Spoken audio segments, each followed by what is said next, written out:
And we're back here at My Life Sports Radio 1510. This is Ultimate Politics. I'm your host, Wade Norris, in downtown Denver. Hey guys, we're having a great time this week. We're trying to get back on track after a great convention. And I've got my buddies Aaron Silverstein and John Earhart. What's going on, guys? Thanks for having us here. Yeah. Thanks, man. So today is going to be convention wrap-up day. So wait, it's over? I know it's been built. We built it up for so long, and now that it's done, I'm like, I feel like maybe I just went through a sleepless period of a month, you know. But finally, we're back on track, and we've got a lot of stories to go over. Things we saw, things we didn't see, things that were surprised, things that weren't surprising.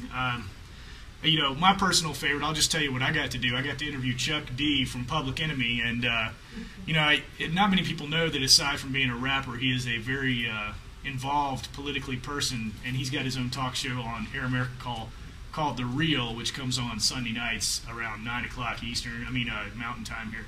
And but he was very articulate, and then he got up on stage and ripped it up with Fight the Power, and you know, it was weird though, because we had Jim Hightower on stage in a cowboy hat talking about healthcare. Then we had Chuck D on the stage talking about healthcare. So if you got those two groups, cowboys and rappers, coming together, you know that there's a definite change going on in the atmosphere. Guys, did you guys have any kind of cool stories, anything pretty awesome that happened this week with you at the convention?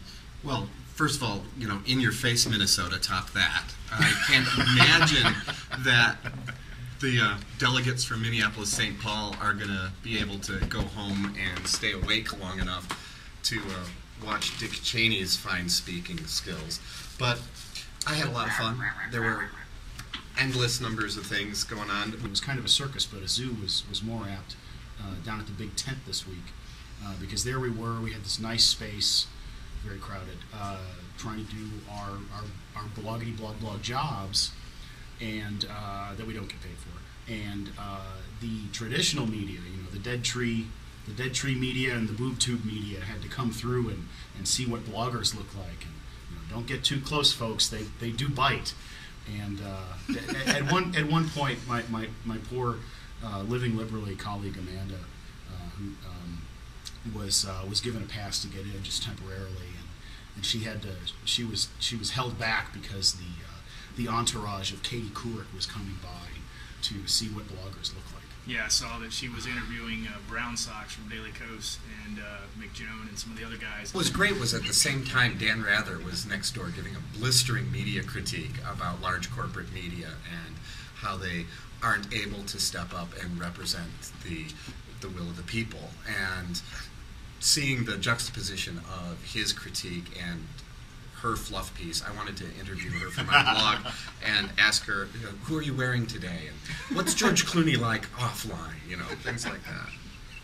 Yes. But so there was a lot of hurdle. There was a lot of fighting for that seats. There's this strange credential envy that was going on because they would credential people to about 90 different rings of access, including perimeter passes, rings of hell, which didn't get you into the building. They actually got you into the parking lot, but not the building. My buddy Andy Supay, if you're listening, was it like a level on World of Warcraft? Because did we not have the right, you know, I think if we had a Merlin hat on, you could have got all the way. We clearly didn't kill enough warthogs to get into Free South Park. We ended up, two of the guys couldn't make it back because of security, so I looked back and there's this guy saying, is there a signal? And it was this guy named Phil, oh my gosh, I can't remember, I just forgot his name, but he's a retired Lutheran minister, and he got tapped to do driving this week as a volunteer, and he ended up driving around. I was talking to him. He sat with us. He was driving around Chris Van Hollen from the D-Trip-C. He was working in Miami and was working on some kind of event, and Martin Luther King was the main speaker. And we were talking about all the people we've driven around, and he got to drive with Martin Luther King in the passenger seat to the airport, which was about an hour drive from where they were. So they were just talking about his life, and he said it just blew him away about how personable he was. And then right after we started talking about that, maybe 30 minutes later, Obama came on the stage. So it was really one of those nights where I felt like I was in the Mystic for just a few moments. It was really cool. I was sitting next to Carrie Kennedy for part of the time. Now, Carrie is our Colorado State treasurer. She's a fantastic person that has been doing a great job where she is. And she brought her little son, who was sitting on her lap the whole time. And the kid was probably about 7 years old or so. And I turned to him at one point and said, someday if you want to be a history teacher, you're going to be able to do an entire class on the things you saw here today.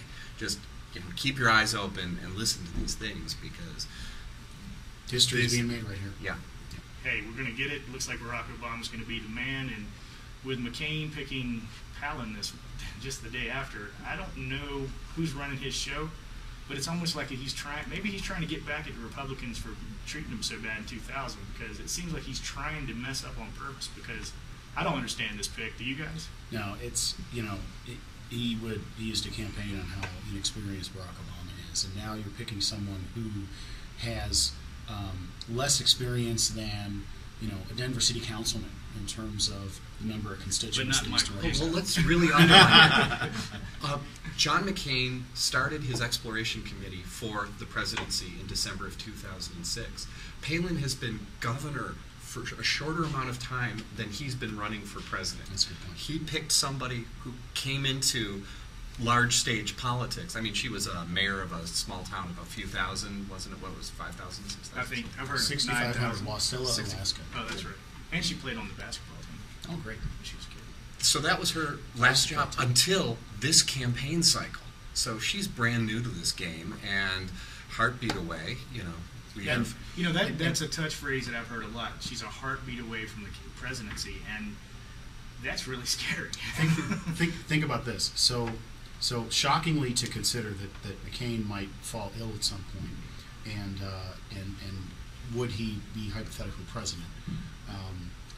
Sarah Pallin would be put in his place and be the leader of this country.